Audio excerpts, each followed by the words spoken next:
Hello बच्चों, let's read this question. The question says, how did newly developed political consequences help to improve the status of women in India? हमारा question हमसे पूछ रहा है कि India में women's का स्टेटस कैसे इम्प्रूव हुआ है जो पॉलिटिक्स में न्यू डेवलपमेंट हुई है। आइए अपना आंसर देखते हैं। हमारे आंसर का की कॉन्सेप्ट है, The status of women in India has been subject to many changes over the span of recorded Indian history. India में वुमेन की हिस्ट्री देखें, वुमेन के स्टेटस की हिस्ट्री देखें, तो हम ये देखेंगे कि बहुत सारे चेंजेस जो हैं over the time period women's के लिए हुए हैं इंडियन हिस्ट्री में, right. Nowadays, our government is working to improve the status of the women in our country.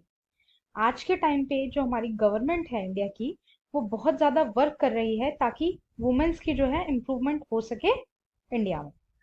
There are many steps in this direction, बहुत सारे steps जो हैं वो इस डायरेक्शन में लिए जा रहे हैं। One of them is the equal remuneration act, जिसे इक्वल वेजेस एक्ट भी कहते हैं, 1976, which provides equal wages to all.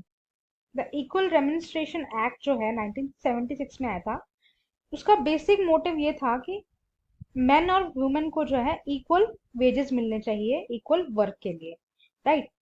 Wages के अकॉर्डिंग जो है डिस्क्रिमिनेशन होता था वुमेन्स के साथ। इस एक्ट के बाद जो है डिस्क्रिमिनेशन रोका गया।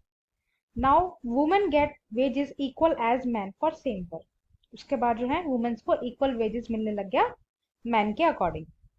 The gender issue is also being taken seriously by the government. और जो जेंडर इशू है वो भी गवर्नमेंट के थ्रू जो है अब सीरियसली लिया जाने लगा है। और गवर्नमेंट जो है आज के टाइम पे बहुत नई नई स्कीम्स भी इंट्रोड्यूस कर रही है वुमेन्स के लिए, गर्ल्स के लिए, जैसे बेटी बचाओ बेटी पढ़ाओ, राइट।